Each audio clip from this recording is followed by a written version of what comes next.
lot of these fish will come literally out of the water and eat the bait, you know, I mean, so you'll get a full view of what the fish is. There's nothing like it, you know, I mean, to watch the frog, you know, bobbing and weaving, going through the cover, and all of a sudden just get crushed. It's definitely an exciting way to fish. It's also a nerve-wracking way to fish. Your heart's almost pounding out of your chest, and I mean, you're like, come on, eat it, eat it, eat it. And sometimes they'll roll on it, and sometimes you'll hook one and lose one. Oh my goodness. It's awesome. I'm in fantasy land right now. What I found is it's possible to catch 20 pounds. And if I don't catch 16 or 17 tomorrow, I'd be shocked. I mean, it's unbelievable. I've been in this situation a few times. You know, I've won 2 elites, but you know, you really fish for a living to be in my position, to be in this, you know, to have a chance to win. Climbs to top of the leaderboard. 9 pounds, 1 ounce. Parker here. Gilman man down. Shot the door. A number 4. Oh my. Yes. Oh my. Have we got something to show you today? This is the kind of stuff, obviously, that gets bass fishing fans excited. Tommy Sanders, Mark Zona, welcome to the Upper Mississippi River. Welcome to La Crosse, Wisconsin, for what you say might be the best tournament this year. Tommy Sanders, some of the best visual footage we will see over years of the Bassmaster Elite Series. Crank it up, yeah, guys. And Tommy, there's a reason, folks. There is a reason. Real quick. That is fantastic. The one reason why, Tommy Sanders, in a nutshell, the Mississippi River has shown up in a big way, and throughout the next hour, you are going to see some of the most fantastic footage we have ever seen on the Bassmaster Elite Series. With that said, at times, frustrating situations, but the special thing in this tournament is whoever wins this thing, whoever wins this tournament, it will go down truly to the last cast. The weights are that close. The competition has been so tight all week long. 10 ounces a day is something that can put you right up within the grasp of the trophy here, and what a trophy will be. $100,000 to the winner. Let's take a look at our Bassmaster Bass Locator presented by Yamaha. There we are, the Upper Mississippi in La Crosse, Wisconsin, where 4 rivers come together. Most pronouncedly, the Upper Mississippi. And there is our leaderboard after day 1. Some great competition on day 1, and it was a fantastic day for a young rookie named Kyle Fox from down as far away as you can get from here, South Florida, Okeechobee country. And Kyle Fox really showed out on that first day. He started his season off with a bang, and he looks for a bigger bang here. Day 1, 16 pounds and 8 ounces, and the young rookie has the lead over all these veterans. Well, let's dive into what these guys are looking for. And if you look at that background right there, granted, we are in Wisconsin right here, but it fishes a lot like Florida. Backwaters, heavier largemouth. And on day number 2, looking at Kyle Fox right here, things going pretty well right off the start. He puts a couple keepers in the boat, Tommy Sanders. But in a nutshell, these guys were in areas, very confined areas, fishing against their competitors. Tommy Sanders, later in the morning, the wheels, they came flying off for Kyle Fox.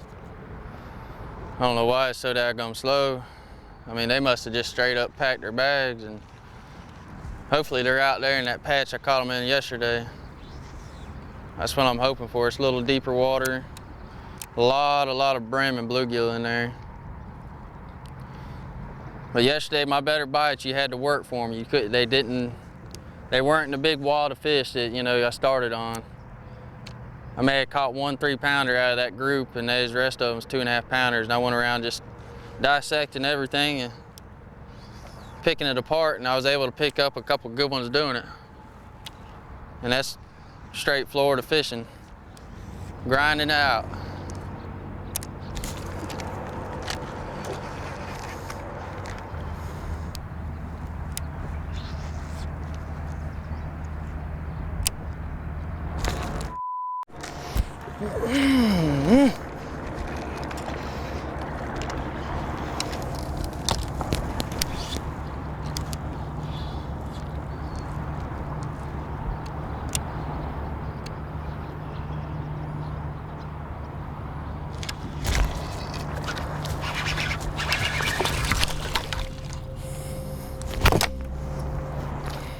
Mark Zona, every angler out here has to learn that lesson. It's a hard, hard lesson, and he learned it early in his career. One day is not the same as the next. Exactly right. I could tell by the gentleman behind me that moaned when he set the hook and lost this bass. Here's the theme of this tournament. If they're 3 pounds or over, you caught a big one. And judging by his mannerisms right there, he was out of this thing day number 2. You cannot lose them like that. And Kyle Fox, again, those grim statistics, 16.5 pounds on day 1, down to 6 pounds and 1 ounce on day 2. From first place all the way down to 83rd place, the most meteoric fall we've ever seen out here in the Bassmaster Elite Series. Who was the beneficiary of that? Well, the man who stepped up to the plate was the veteran. The man from down there in Sam Rayburn country who has been there and done that. He knows his shallow water fishing. 33 pounds on day number 2, and the lead for Todd Faircloth, doing exactly what we were looking at a few minutes ago. But it was the footage on day number 3, overcast skies, a little bit of rain. Todd Faircloth got in an area at the bottom of pool 8. And in a nutshell, when he found one, he knocked their lights out. Really, it was a case of the great white shark hitting the little baby seals, Tommy Sanders. Absolutely. So Todd Faircloth, who knows how to fish this shallow water, and he's a guy who'll tell you expanses, great expanses of these backwaters. But Todd Faircloth said you have to find the exact place in order to get it done. And he is good enough. He's the man who got it done and continues to do so.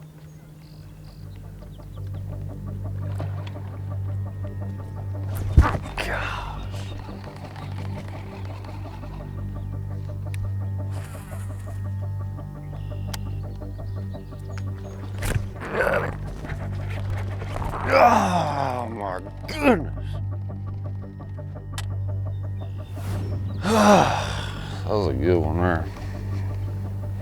The key here is that you can look here. I've got some holes in this grass here, but you look at how the grass is laid over there. There's flow right through here, and I'm not fishing directly in the big flow of the current, but there is some water movement here, and I think that's a big deal. And plus the water clarity is good. Anytime you're fishing grass, you want the water to be somewhat clear.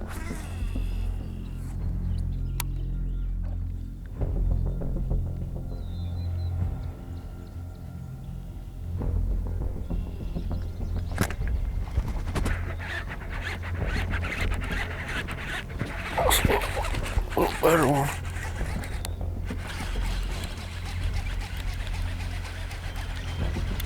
Maybe.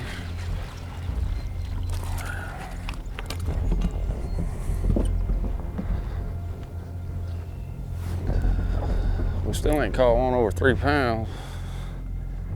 It's kind of weird about the deal is I caught a lot less fish yesterday. My quality was a lot better. So far, anyway.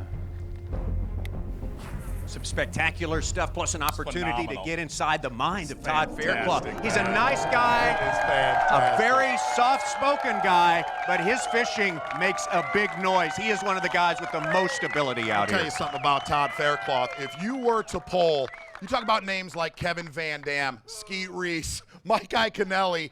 If you were to poll 99 of the Bassmaster Elite Series competitors, trust me, Tommy Sanders, Todd Faircloth right up in that list. And not only that, this tournament going on right now is right in Faircloth's wheelhouse. Absolutely. It's been a few years, 4 to be exact, since Todd Faircloth has won a Bassmaster Elite Series event. But he is definitely a guy who is part of the conversation for this, the Toyota Tundra Bassmaster Angler of the Year race. Todd Faircloth making a big move up that ladder in second place by just less than a couple dozen points here. Brent Chapman, though, is the man who has been strong all year long. Super solid for this angler who has been there and done it all. He's collected a win, but he started his season off in great fashion. Down on the St. Johns River, Palatka, Florida, made a long run, comes up big time with a top 4 finish. Right from St. John's, we went over to Okeechobee. Brent Chapman, one word, consistency, a 5th place finish. and a completely different look for the third event of the year, Bull Shoals Lake in Arkansas. And there's that man again, Brent Chapman, super solid one more time, a top 5. But then he got serious about this Angler of the Year title. Brent Chapman, a couple weeks ago, Toledo Bend Reservoir, his first Bassmaster Elite Series victory, 83 pounds, 9 ounces. Brent Chapman, who started out his year with a win in the Bass Pro Shops Bassmaster Open, that put him in the Classic, has really freed this guy up, allowed him to do so much more. Now we take a look at Brent Chapman, comes up here trying to hang on to that lead and doing good work at that. I'll tell you, Tommy Sanders, this is day number 2 out on this river. In a nutshell, these guys say, well, I'm not thinking about Angler of the Year. Well, early on day number 2, Brent Chapman, Angler of the Year at the front of his mind.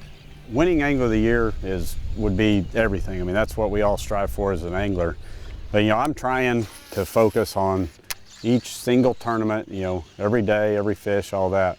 But it's just crazy, the media attention that Angler of the Year attracts. Brent Chapman trying as hard as he can to not think about Angler of the Year. Certainly better think at some point about those in pursuit of him, including this guy, Todd Faircloth. I said coming up here, as tight as the points are, there's several of us right up there, in the hunt for this title.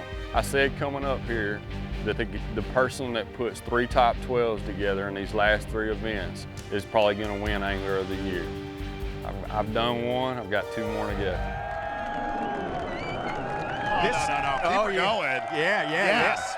Now this is an award that's all about being solid. Can you think of 2 more solid guys out there? No. Guys who can get it done weekend, no matter where you are. Sanders, we're going to do it. We're going to throw a poll up right now. Those guys are veterans. Yeah. Who wants a little bit of Brent Chapman this year for your Angler of the Year? Right? Yeah. How about Kansas? some Todd Faircloth? Todd Faircloth, anybody? Uh-oh. One more. I'm going to throw one more that we just found out in the production trailer. Somebody has moved into 7th place. Kevin Van Dam now in 7th place. All right, moving up there, Kevin Van Yes, Dam, sir. as he has in the past few years, making a late charge in there, but the business at hand is very, very exciting. I'm going to tell you the one to watch right now is Faircloth for the reason why he has been there. He lost it a few years ago. Very dangerous right now. 2008, it came down to him and Kevin Van Dam. Last event of the year. Now, what's going to happen, though, today? This is the big day here. Is it going to be somebody doing something different like Aaron Martin? This is going to come down to spot versus technique. Aaron Martin's fishing 3/4 mile up into the town of La Crosse, or is it these guys, Tommy Sanders, are the Froggers going to prevail? Boy, and they have got some good ones out there doing that. In addition to Terry Butcher, there's also Todd Faircloth in that shallow water. Dean Rojas, man, oh man, who is it going to be? This is one that's going to come down, as you say, to the last cast, the last minute, maybe the last fish. And there it is to start this day. It's what that leaderboard looked like. Good, tight competition. And this final day will be more of the same. The Bassmaster Elite Series Mississippi River Rumble is brought to you by Toyota and by Yamaha. Ready to go with the final day of the Mississippi River Rumble, the upper Mississippi, La Crosse, Wisconsin. These 4 days, well, a lot of great action going on and very, very tight competition, as you can see right there. Our top 6 very closely bunched up there, and Todd Faircloth, the man with a 7-ounce lead over his nearest pursuer. Faircloth, a multiple Bassmaster Elite Series champion. And day number 4, Faircloth catching a lot of fish, staring down the barrel of his 3rd victory, definitely has a game plan. I'm going to start off, throwing on top this morning, and, the flipping deal may be a factor, more of a factor today than it was yesterday. We'll just have to see how it plays out, and water level is gonna play a factor as well. It looks like it's a little bit higher this morning up here. We'll have to wait and see when we get down to the lower pool what it looks like. Again, we're fishing the upper Mississippi River. That would be pools 7, 8, and 9. And Todd Faircloth on his way out to his starting position, which is in the lower part of this middle pool. Exactly right. That's our takeoff pool, pool 8, and he's fishing the south end of it. And here's the deal. He's just off of the main river. He's not way back in a backwater. We're going to take a look at our Bassmaster Advanced View presented by Humminbird. Really, really cool what he's doing here on this expansive weed flat. Here's what's going on. It has a lot of current and hard bottom. Some bluegill meandering through here, and through acres of this slop, there's only about a half-acre stretch that has the bass. And the key with this topwater frog, whenever Faircloth would get one bite, he'd usually back it up with 2, 3, 4, and 5. You know, my comfort zone is fishing grass. When I put my boat in and I ran down the river, I saw, you know, big grass flats and stuff, and that's where I started. That's how I pretty much spent my entire practice, you know, was focusing on the grass. Had a really good day the first day of practice, picked it apart the next couple of days, and learned from there.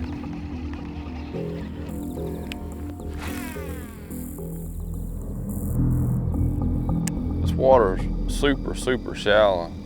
You want to be as quiet as you can in this stuff, and long casts have been real crucial, because when you get up close to them and they know you're there, they're not going to come out and eat that bait. So once I get in a, you know, a area where I've gotten some bites, I'll really take my time, power pole down, and work it real slow, keep my distance from it. Just a little butter one. There we go. Well, that's an awesome bite.